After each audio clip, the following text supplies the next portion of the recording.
A long time ago, in a galaxy far, far away, a war raged between oppressed and oppressor, between rebel and empire, between the guardians of peace and justice and the servants of darkness. A proud and noble tradition was passed into the charge of a new generation. Steadfast alliances were formed in the crucible of war. In the darkness of the universe, tiny islands of courage in a vast ocean of fear. Like points of sparkling incandescence piercing a suffocating black shroud, destinies fulfilled, destinies unfolding. Events inexorably drawn to a linchpin in time, to a temporal fulcrum on which the specific future rises. A future birthed in one white-hot blinding moment. A future made event by event, link by link, a living chain of action, reaction, and change. Alter one event, and a new future comes to be.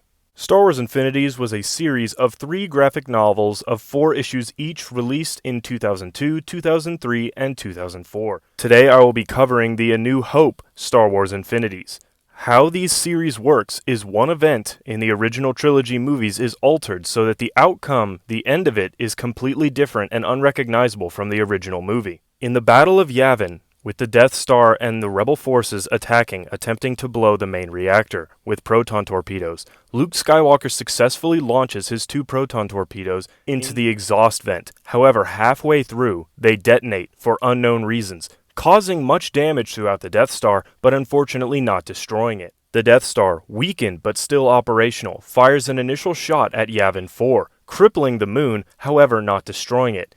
Leia survived. Soon, what remaining rebel forces evacuate from the moon only to be captured by Darth Vader and fellow TIE fighters. Leia is taken captive by the Empire as the second shot destroys the moon. Han and Luke and the rebels who were still alive at the end of the battle escape into hyperspace. At the rendezvous point, Luke and Han meet on the Millennium Falcon, where they soon come to brawls over exactly what to do.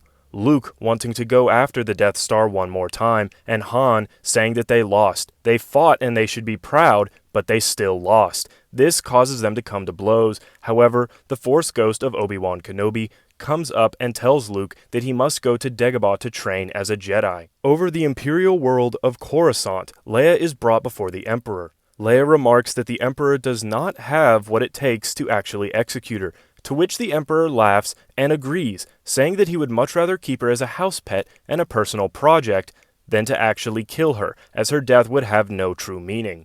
Han and Luke both end up on Dagobah, where they find Yoda, who, like in The Empire Strikes Back, disguises himself as a mere old hermit, and not the true Jedi Master that he is. Han Solo is actually the person to point out that the old man is in fact Jedi Master Yoda, and that you don't go around being a swindler your entire life without knowing a few tricks and knowing when you're being conned. A similar scene that took place in Episode 5 occurs where Yoda says that he is too old to begin the training, at which point Obi-Wan does vouch for him and they eventually begin the training, Han Solo leaving to another planet. Han Solo saying that he would come back for him. Back on Coruscant, Leia is confronted by Darth Vader, who hands over a lightsaber to Leia. Leia assumes that this is Darth Vader's lightsaber, which he used to kill her friend Obi-Wan Kenobi, only to have it revealed that this was in fact Obi-Wan's lightsaber. She ignites it and begins to fight Darth Vader, though hopelessly outmatched by the Sith Lord. Leia then begins training in the dark side of the Force, becoming what I'm sure is this universe's equivalent of an Inquisitor, though she is being groomed to take Darth Vader's place at the Emperor's side. Years pass, and Luke is still on Dagobah. He did not only spend a mere few months like he did in The Empire Strikes Back, but actually stayed on planet and trained for a long time. It eventually comes to the Dark Side Cave, where Yoda says that he will only find in the cave what he takes with him. Like in The Empire Strikes Back, he takes his weapons and is confronted by Darth Vader. However, when he beheads Darth Vader, instead of seeing his own face in the exploded helmet, he sees Leia's. Next we go to Nar Shaddaa, where Han Solo and Chewbacca are at a table, and they're watching an Imperial Day parade, where Leia, a new leader in the Galactic Empire, professes that she once led a rebellion against the Empire and that it was a foolish venture, and that she is thankful to the Empire for being as forgiving as they are, giving her a new home and a new purpose in her life. Han Solo in anger smashes the screen. This causes nearby patrons of the bar that they are in to assume correctly that this is the wanted man Han Solo and his first mate Chewbacca. A firefight ensues, and they eventually leave, saying that they must go back to Dagobah to get Luke. Luke then goes into the cave for the second time, Yoda saying that he is actually ready this time, going in with 0 weapons whatsoever. As Vader strikes him down, he shouts as he can see the past life of Anakin Skywalker in Darth Vader.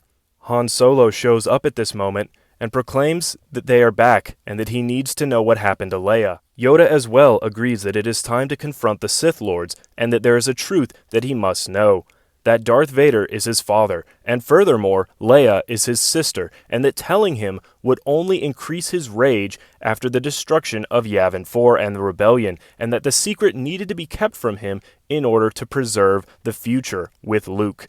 Luke accepts this rather bluntly.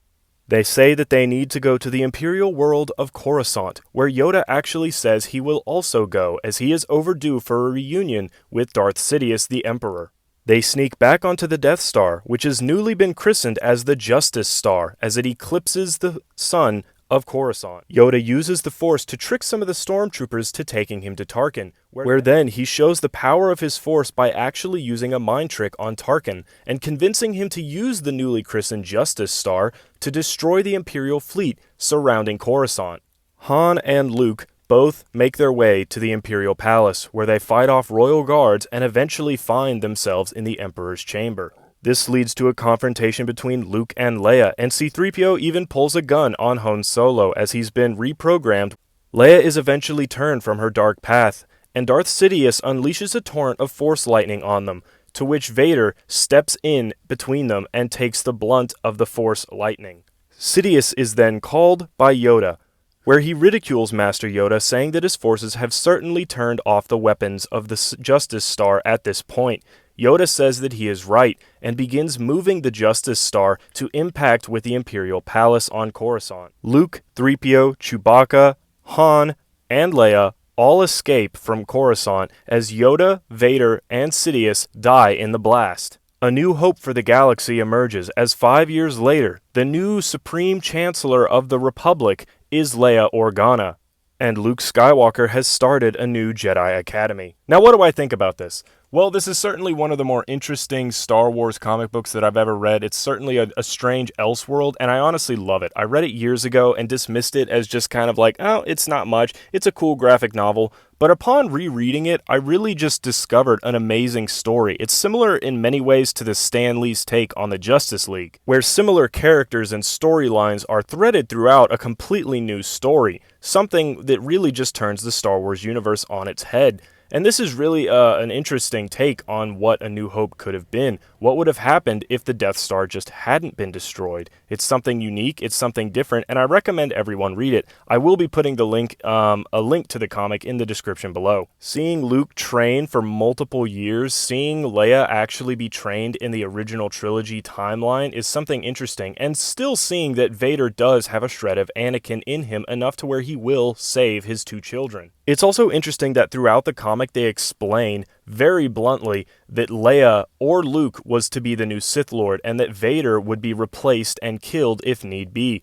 It's actually explained that Vader has lost some of his faculties, that he's become weaker in the Force, not being able to sense that Leia was his daughter or that Luke was his son.